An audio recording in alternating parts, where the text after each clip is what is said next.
বাঞ্ছারামপুরের মাওলাগঞ্জ বাজারে সাপ্তাহিক হাটে এক চিত্তাকর্ষক দৃশ্য দেখা যায়। এখানকার বেদে সম্প্রদায়ের নারীরা দাঁত ব্যথা থেকে শুরু করে বিভিন্ন রোগের চিকিৎসা ঝাড়ফুঁক নামক একটি প্রাচীন পদ্ধতিতে ব্যবহার করে থাকেন। ঝাড়ফুঁক মন্ত্রতন্ত্রচারণ ও নির্দিষ্ট আচার অনুষ্ঠানের মাধ্যমে রোগ নিরাময়ের চেষ্টা অনেকের কাছে এখনও আকর্ষণীয় ও রহস্যময়। এই নারীদের কাছে বেশিরভাগ রোগী আসেন দাঁত ব্যথা, মাথা ব্যথা, ক্ষত নিরাময়ের মতো সমস্যা সমাধানে। রোগী বসেন একটি নির্ধারিত স্থানে আর তারা তাদের ঝাড়ফুঁকের মাধ্যমে সমস্যার সমাধান করতে চেষ্টা করেন। তবে এই পদ্ধতির কার্যকারিতা নিয়ে প্রশ্ন থেকে যায়। আধুনিক চিকিৎসা বিজ্ঞানের যুগে ঝাড়ফুঁকের মতো পদ্ধতিকে অপ্রচলিত ও অবৈজ্ঞানিক বলে মনে করা হয়।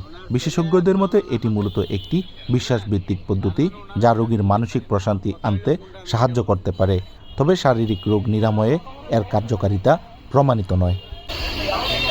এই দিদি, আপনারা যে সেবাটা দিচ্ছেন এটা কি সেবা? এটা দাঁত ব্যথা, মানে এটা কি দিলে সারে? আপনি আর আগে চিকিৎসা করছেন কিনা? কতজন হইব আনুমানিক?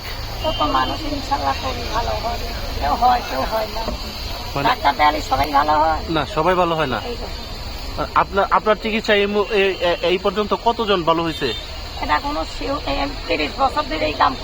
আপনি আপনি যে এই চিপায় বসেন, এই চিপায় কেউ কাস্টমার আসে? মানে কিভাবে আসে কাস্টমার?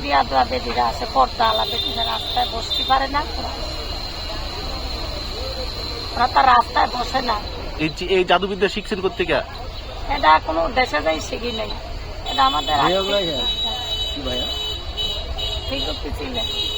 রাস্তায় যাই দেখেন। আর কত শিখছেন করতে গিয়ে এটা জানা? হ্যাঁ, রাস্তা আরো শিঙে লাগাইতেছে অনেক।